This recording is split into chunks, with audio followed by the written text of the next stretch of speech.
اعوذ باللہ من الشیطان الرجیم بسم اللہ الرحمن الرحیم الحمد للہ رب العالمین والصلاة والسلام علی اشرف الانبیاء والمرسلین واہل بیتہ الطیبین الطاہرین المعصومین، اما بعد۔ سورہ مبارکہ بقرہ آیت نمبر 89 سے آیت نمبر 93، 89 to 93۔ بسم اللہ الرحمن الرحیم۔ ولما جاءهم كتاب من عند الله مصدق لما معهم وكانوا من قبل يستفتحون على الذين كفروا فلما جاءهم ما عرفوا كفروا به فلعنة الله على الكافرين۔ بئس ما اشتروا به أنفسهم أن يكفروا بما أنزل الله بغيا أن ينزل الله من فضله على من يشاء من عباده فباءوا بغضب على غضب وللكافرين عذاب مهين۔ وإذا قيل لهم آمنوا بما أنزل الله قالوا نؤمن بما أنزل علينا ويكفرون بما وراءه وهو الحق مصدقا لما معهم قل فلم تقتلون أنبياء الله من قبل إن كنتم مؤمنين۔ ولقد جاءكم موسى بالبينات ثم اتخذتم العجل من بعده وأنتم ظالمون۔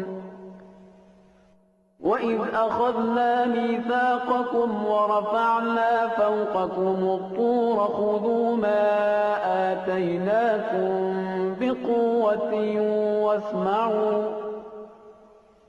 قَالُوا سَمِعْنَا وَعَصَيْنَا وَأُشْرِبُوا فِي قُلُوبِهِمُ الْعِجْلَ بِكُفْرِهِمْ قُلْ بِئْسَ مَا يَأْمُرُكُمْ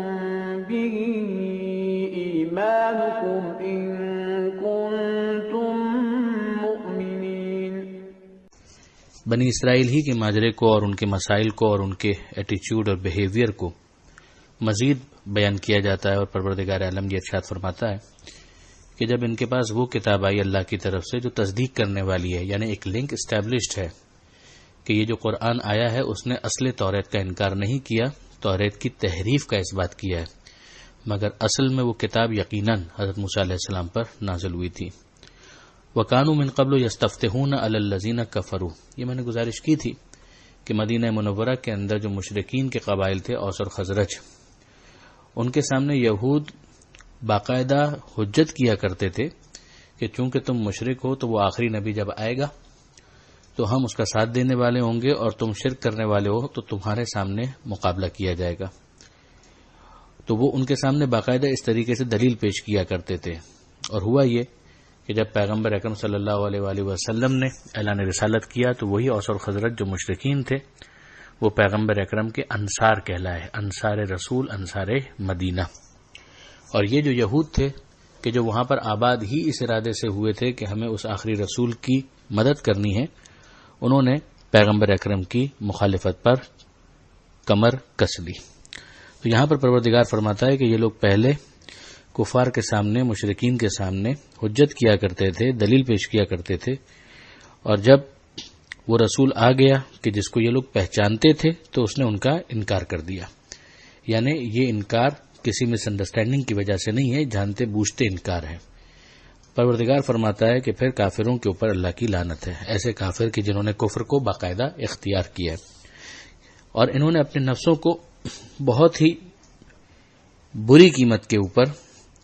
فروخت کر دیا، انہوں نے اپنے نفسوں کا بہت برا سودا کیا. ہونا یہ چاہیے تھا کہ جنت کے عوض یہ اپنے نفسوں کو فروخت کرتے. دنیا کے اندر سر تسلیم خم کرنے والے بنتے، مگر انہوں نے دنیا کی خاطر اپنے نفسوں کو فروخت کر دیا. اور انہوں نے کیوں انکار کر دیا اس کا کہ جو اللہ نے نازل کیا ہے، اس حسد کی وجہ سے کہ اللہ کو اگر یہ نازل کرنا تھا تو یہ بنی اسرائیل ہی میں سے کسی پر نازل کرتا، یہ بنی اسماعیل کے اوپر کیوں چلا گیا. تو ظاہر ہے کہ خدا ان کی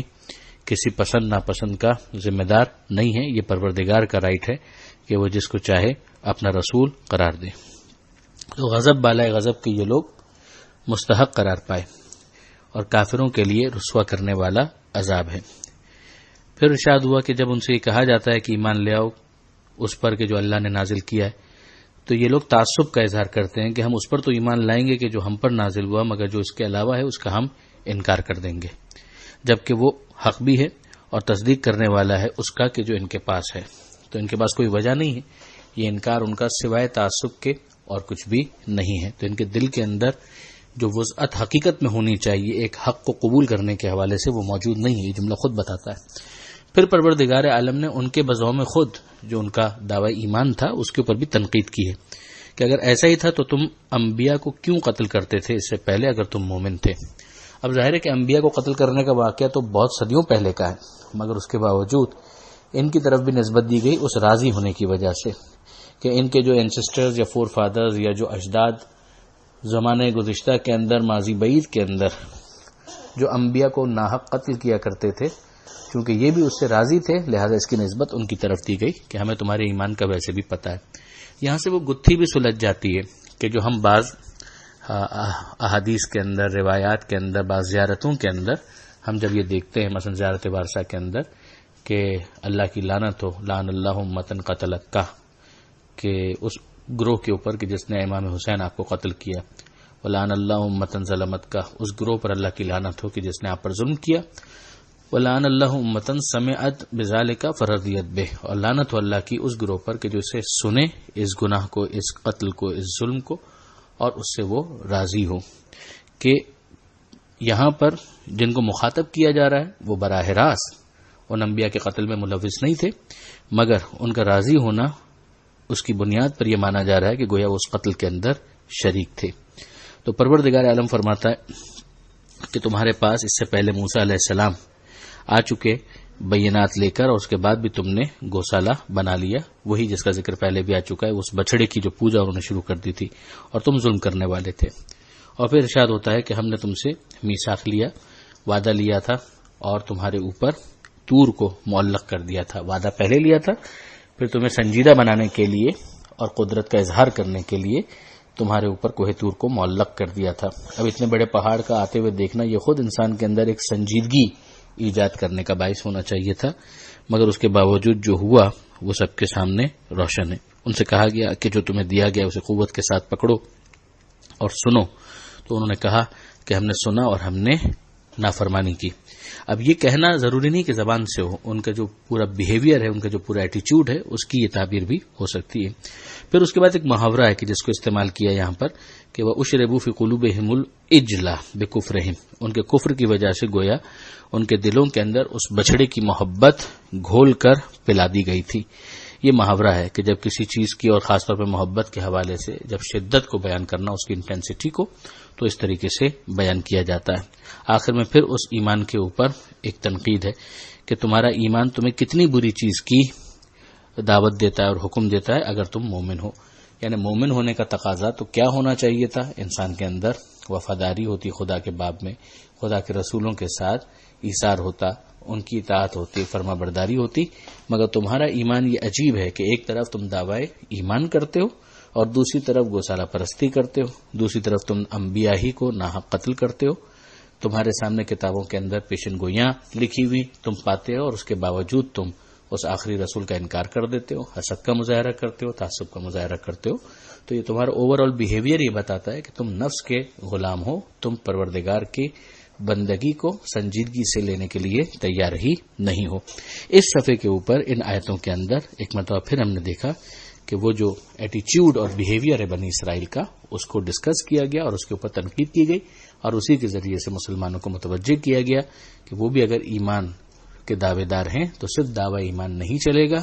جیسا کہ بنی اسرائیل کا بھی فقط دعوی ایمان قبول نہیں کیا گیا، انہیں جسٹیفائی کرنا چاہیے تھا، انہوں نے نہیں کیا اپنے ایمان کو عمل کے ذریعے سے جسٹیفائی. تو اب جو مسلمان ہیں ان کو اس بات کی دعوت ہے کہ وہ ایمان جب لانے کا اعلان کرتے ہیں تو عمل کے ذریعے سے بھی اس کو جسٹیفائی کریں. جو جو چیزیں رسول منواتے جائیں اسے مانیں، اور جو رسول کروانا چاہتے ہیں اسے کرتے چلے جائیں. پروردگار عالم سے دعا ہے قرآن مجید سمجھنے اور اس پر عمل کرنے کی توفیق عطا فرمائے، اور وارث قرآن امام زمانہ کے ظہور میں تاجیل فرمائے، ہمیں ان کے اعوان و انصار میں شمار فرمائے. وآخر دعوانا ان الحمد للہ رب العالمین، والسلام علیکم ورحمۃ اللہ وبرکاتہ.